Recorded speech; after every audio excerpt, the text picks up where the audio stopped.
welcome to another segment of the Women of Indy podcast. My name is Denise Hill. I'm the host, and we're broadcasting live from Louisville, Kentucky, with my co-host to my left, Sarita Smith, Shatika Gray, and my co-host to my right, Brittany Sherrill, and Dwana Hinton, and we are the Women of Indy.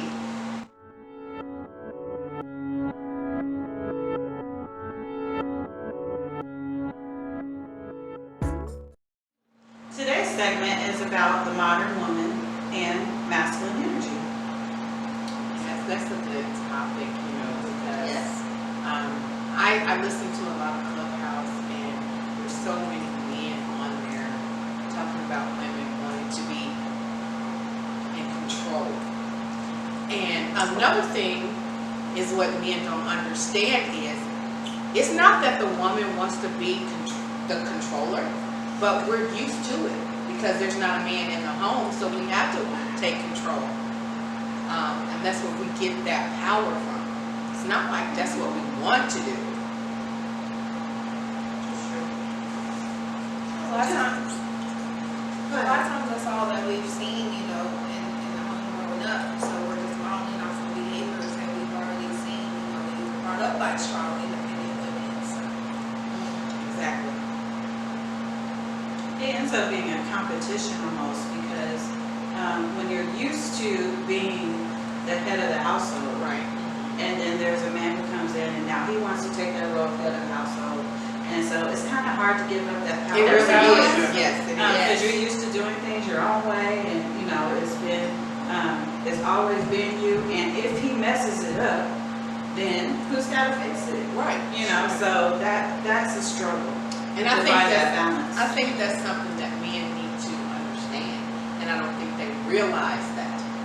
It's not like I said, it's not like we want to control everything because we don't. I've been in control for so long. I'm tired of being in control. I want someone to step up and take control of some of the things. Not everything, but some things. Well, I was married to a military man, so he would deploy. And so whenever he deployed, I had to handle everything myself. I would, take care of the children, take care of the bills, take care of everything. And then he'd come back and, I know you're only going to be here a few months, but he wants to, just Change jump back things. in, change everything that I had set up. We may have just moved to this place. There was one location we moved to, and he literally, pretty much threw all the boxes in and left on deployment, and so I had to set everything up. When he came home, I had to show him where his underwear drawer is. This is where I put you. This is where all your stuff is. I had to pretty much show him around because he had never lived there. Wow. And it had been months, so I was settled. I knew where everything was. I knew where I put everything, all that kind of stuff. But that was just the kind of life that we were living. But when he came back, I had to yield control back over to him. And that can be difficult sometimes. How difficult was that for you? It was hard, especially once children were in the mix because they were used to listening to mommy and doing things mommy's way, and he almost felt like he wasn't needed because I had everything set up. I had a system. We get up at this time, we leave at this time, we gotta be here, gotta be there. And so we had to make room for him whenever he came back to make sure that he knew that he was needed. And I think that's important for a man to feel needed. Right, because I hear a lot of times that men say that they don't feel needed because the woman takes control of everything. It's like, what am I here for? and then sometimes you have the situations where when they should step up or say some things, not all men, but sometimes they don't do that. So then you jump into that masculine role because he's not in his masculine role. Right. So then sometimes the roles are switched around because, one person isn't doing what they really should be doing. So sometimes we get in those masculine roles by default. It's not really like we really want to be in those roles. So then, you have to. And it's kind of hard to try to tell him, like, you should be doing this, because if he didn't see that growing up, how do you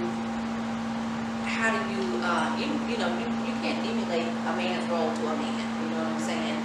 So sometimes that can be kind of difficult too, we're in that role. But sometimes when they do come back, step into your life, we have to also learn how to let go, because if you know how to change a tire and he's there, you don't need to be changing the tire, sis. Let him do that. He's there. You don't need to be telling him how much you know about this or that. Sometimes we're in that masculine role when we need to not be in the masculine role, and you're making him feel less than.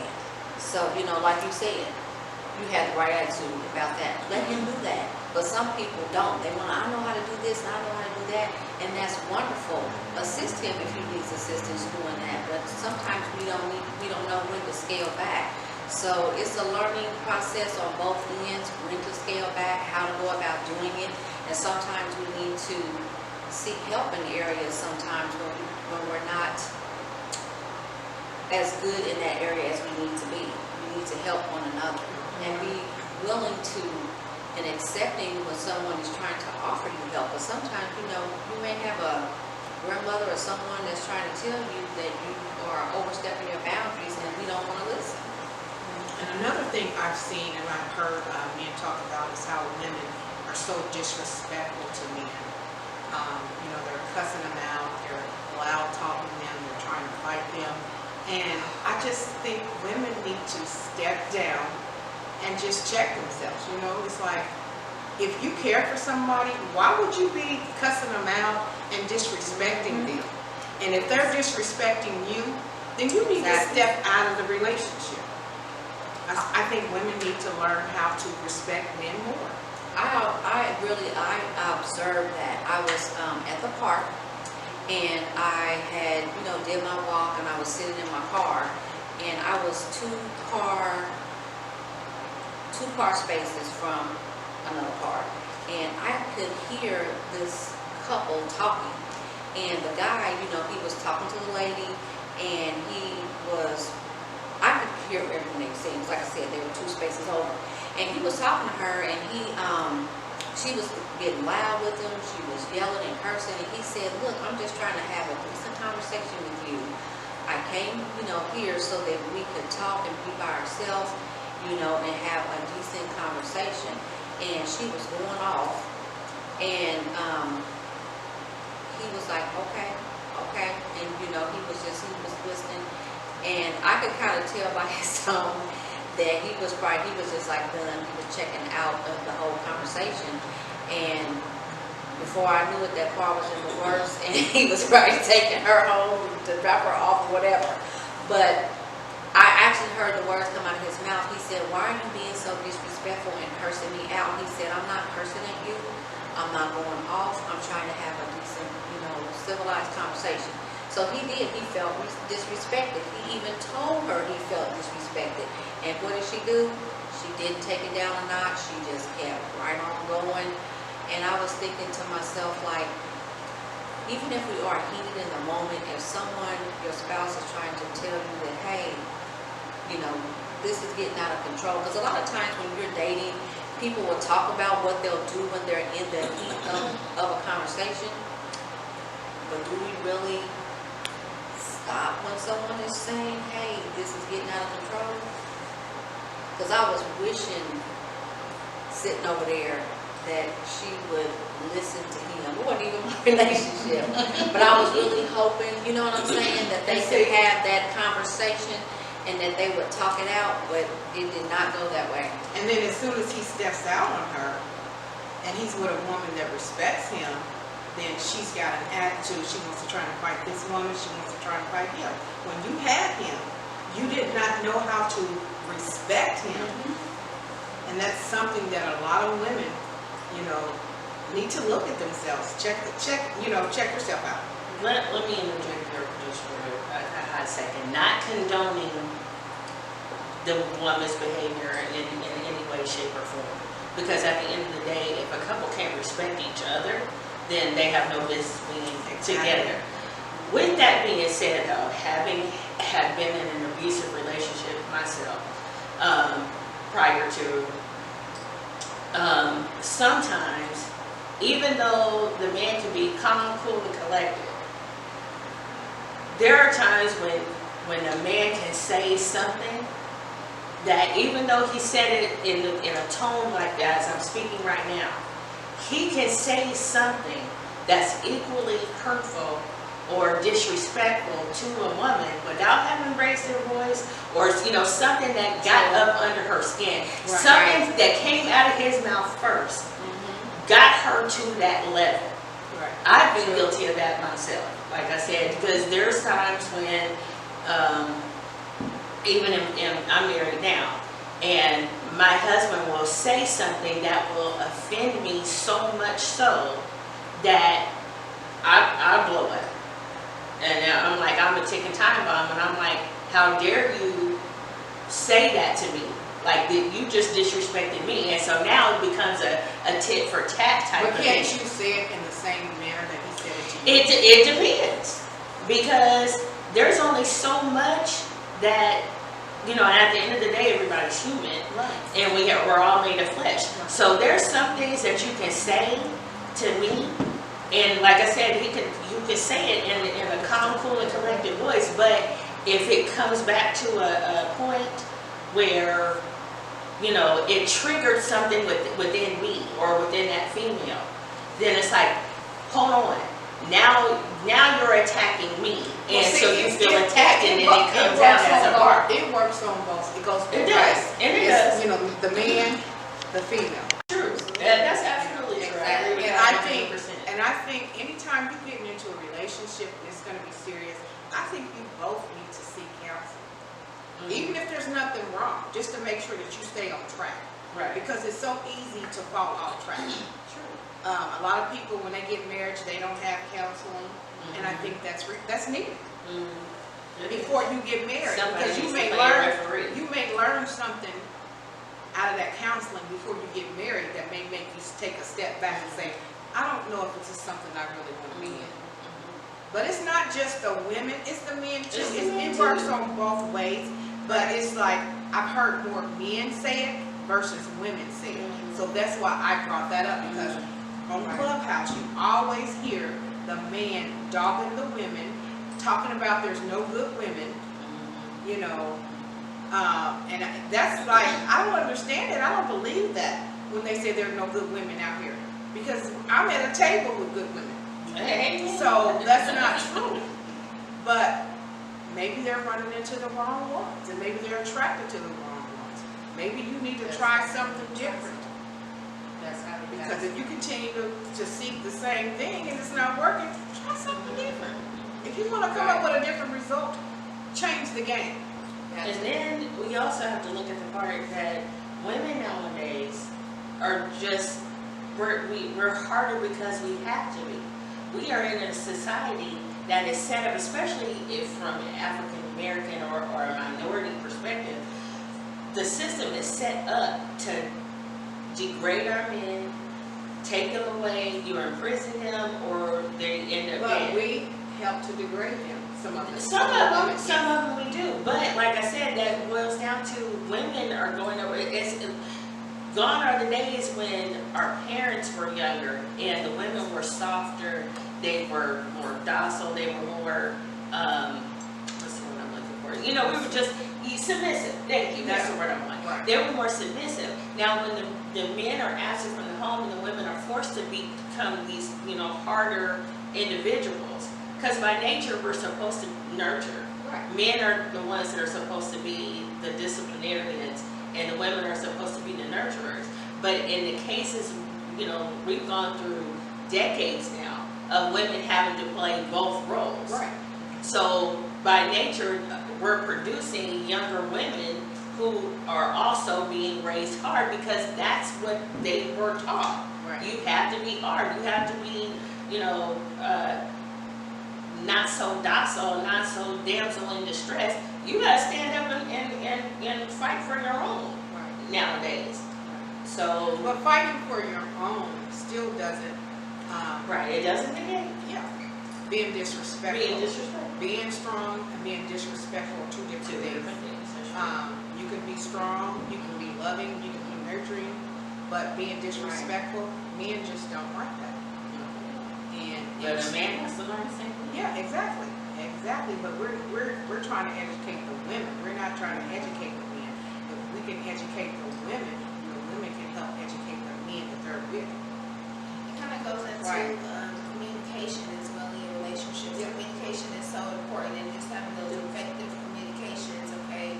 Make a plan, what are we gonna do when we get to this point of anger? You know, we're gonna step back away from each other, whatever, so Right. that way it doesn't come to that level where I feel like I gotta disrespect you to get my point across.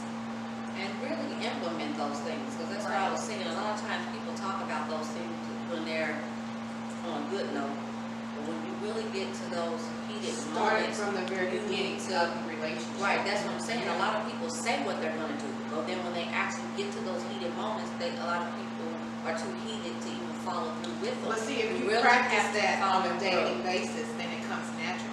It's Right. when you don't practice it on a daily basis, Because some then people aren't on you a get daily, into it. but they're not daily always But I'm into just, it. but I'm Yeah. just saying, if you Right. respect each other on a daily basis, watch what you say, Exactly. how you say it, communicate more, then that you come accustomed to that.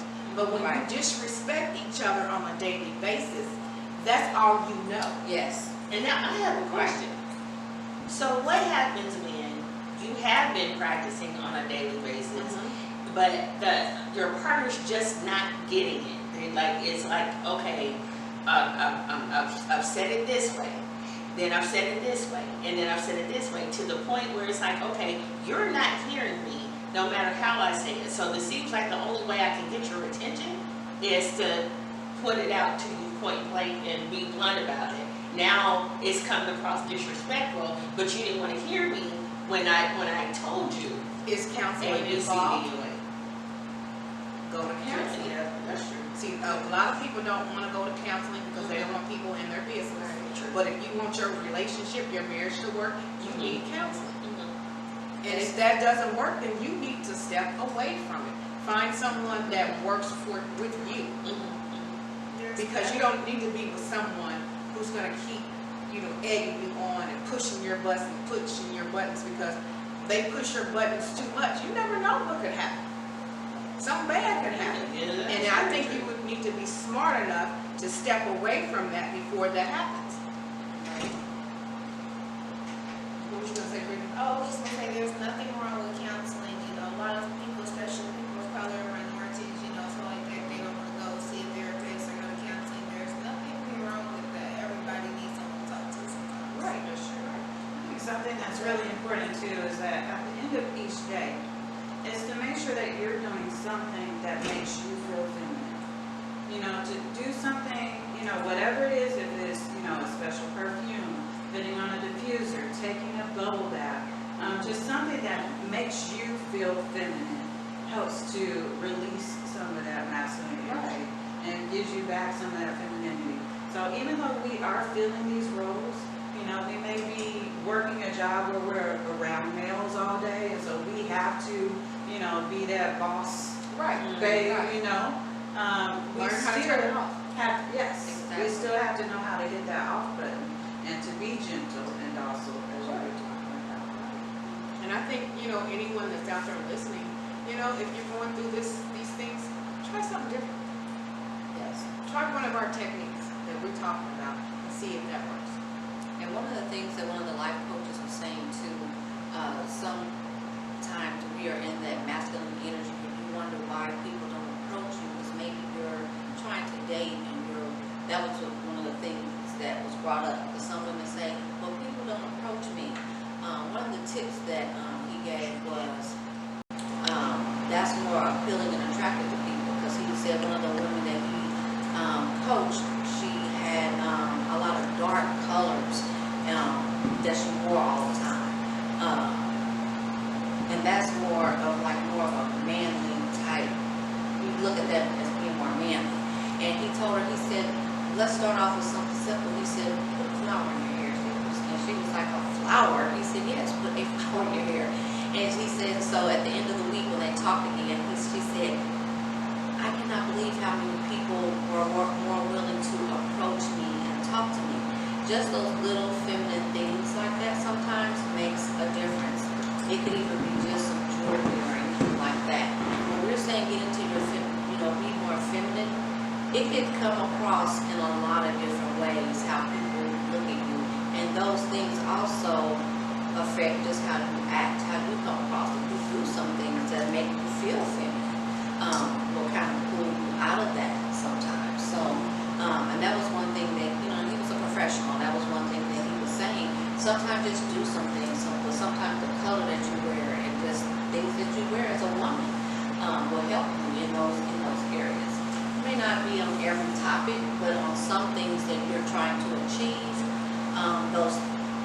like that will help.